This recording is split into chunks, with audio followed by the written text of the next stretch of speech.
Attorney, your thoughts on this proposed carpooling program of the MMDA, feasible ba yan? Is this something that's good for commuters or is it confusing to you? Tell us your thoughts. Well, our group has been advocating carpooling even before. Matagal na po namin itong ina-advocate because of the hardship of commuters taking public transport. No, kahit hindi pa ngayon crisis, dati pa sinasabi na namin, kailangan meron tayong regulation sa carpooling. No? Dahil sa hirap sumakay. No? Ngayon, ang nagiging drawback lang yan is there, let's say, people, no? Vehicle owners na sinasamantala at ginagawa ng kokolorum na. And we know very well that in our country, we have very strict rules against colorum vehicles. So hindi hindi talaga nagiging attractive 'yon. Pero sa totoo lang, no, kung meron tayong clear policy ng carpooling, not only during crisis but even then, may makakatulong po sa ating mga commuters. So, I think yun ang pinag-aaralan mabuti ng MMDA at ng LTFRB kung paano ito hindi makakasakit sa mga legitimate franchise holders. Ibig sabihin na hindi magkakaroon ng pagkakataon mangolorum itong mga magka-carpooling. How do you suggest that the government regulates this? Kasi, they already have to regulate the TNVS, they have to regulate, as you mentioned, all the other public utility vehicles. These are privately owned vehicles, di ba, for the carpooling system. Tapos hindi daw nila bibigyan ng franchise. How exactly do you propose legally for this to happen? Well, I will take the cue from the General Manager's statement. Sabi niya, hindi magiging kompetisyon ng mga legitimate franchise holders. That's good, no? Hindi magiging kompetisyon. Pero ano ba yun maaring maging kompetisyon nito kapag nakukuha yung mga pasahero? Ngayon, ganito kasi, no? Tingnan lang natin, asan ba yung mga pasahero? Yung mga pasahero ba maaluan nakakasakay ng public transport?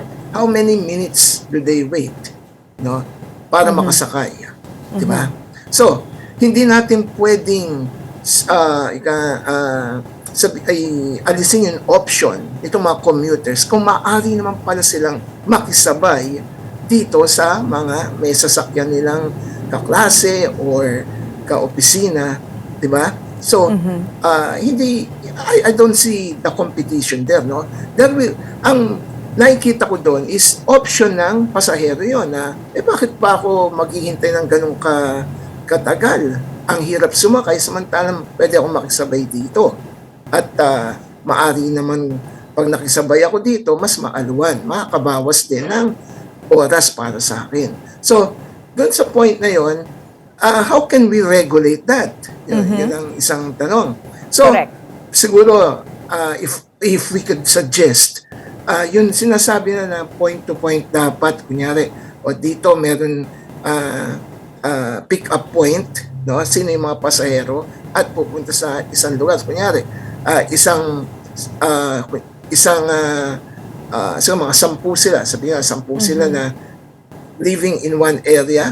Okay, dito tayo magkita-kita, no? And then sabay-sabay tayo, papasok tayo sa ating opisina, no? Dahil isa lang naman yung pupuntahan natin opisina. And then pagdating doon, from the office back to doon sa pick-up point para makauwi na sila. So yun siguro ang gusto na yung point na yun. How can we regulate na wala silang ipipick up along the way? Yun ang mga... Correct. Oo nga. Yun ang mga mahirap dyan. Hindi ko alam. Hindi ko maisip. Tama. Kasi baka naman pag ginawa natin masyadong stricto yun, wala naman yan. Ito pa isa, this is very common, okay. Oo. Kunyari, nakikisabay itong mga to, mga apat na kaopisina ko. No? Forever na lang ba sila libre sa akin? What if, instead na mamasahe sila, they will contribute for gas? Yung ba ay pangungolorum? Meron nagsasabi na colorum yan kasi you are already giving money, parang paying. Pero hindi naman yun binayad as if it is a payment of fare. Correct. But contribution sa gas. How can you Yes. regulate that? Diba? Paano ma-regulate yan? Kaya nga, kailangan, with all due respect sa MMDA, maging yung regulation natin dito. Kasi hindi naman nila gagawing hanap buhay ito. It will not be Yes. colorum kung hindi naman nila gagawing hanap buhay ito. Hayaan natin yung mga mananakay na pumili ng mas conveniente sa kanila. No? All we need is, sabi mo, ito, sino yung mga dapat isakay dito, saan sila pupunta, no? Parang sa eskwelahan, di ba? School service, sabi yan, school service. Yung school service ba nami-make up? Hindi sila nami-make up sa kalye. Meron silang specific na pasahero ng mga estudyante, di ba? And then, punta sa school and then isasakay doon. Di ba? Mas madaling yun. So, siguro tingnan nila yung concept ng school bus na Okay. medyo meron silang pwedeng makuha po doon because Better, oo. specific yun specific Oo. yung passengers. Ngayon, yung ito yung school bus nagbabayad ng yun, pero it's okay because it's a form of public transport, di ba? Pero kakompetensya ba yun ng mga pwedeng sumakay sa Totoo. jeep o Yeah. bus? We did not see it as a competition because it's for the safety, convenience of our children to take Yes. the bus. So, The sir, school bus. as you Ganun dapat mentioned, ang pananaw nila. Sinabi po ng MMDA that this is a temporary solution. What metrics are you looking at to determine when this should be implemented, this carpooling system, and when it should be taken out and then public transport should take the floor once again? I don't How agree should we that know? Okay. Well, with due respect sa MMDA, bakit niyo pa gagawin temporary yan kung makakatulong naman sa pasahero, di ba? I don't Okay. see the point na pag may crisis, mag-carpooling tayo. Bakit? choice ng pasahero yan eh. Kung gusto ng pasahero Additional makisabay sa kanilang option. Oo. sa kanilang ka-opisina, bakit mo naman pipigilin, di ba? Ngayon, meron din isang klaseng carpooling na, kunyari, 5 kayo, may sasakyan ko yung lahat. O sige, since may coding, okay, ako magdadrive, kayo sumabay sa akin. Tomorrow, ikaw, the next day siya. So, that's also an effective way of carpooling, di ba? Kasi, instead of 5 people driving, ano lang sila, isa na lang sinasakyan nila. No? Okay. So, kailangan carpooling is bayanihan sa transport. It's a bayanihan transport. If we regulate too much sa carpooling, it will not be successful. But should there be some benefits, sir, if you are carpooling? For example nga, baka pwedeng hindi ka nakasali sa number coding scheme. Ang MMDA na po makakasagot noon kung gusto nila yung ganong, kung pwedeng ganon na may exemption na pag nag-carpool ka, exempted ka. So, I leave that to MMDA. Okay. Pero sa amin, ang amin lang tinitingnan dito is, bakit mo i-restrict sa mga pasahero yung option nila na mas magaan para sa kanila, mas mura at conveniente kung makikisabay sila sa kanilang mga kaopisina, kaklase o kamag-anak.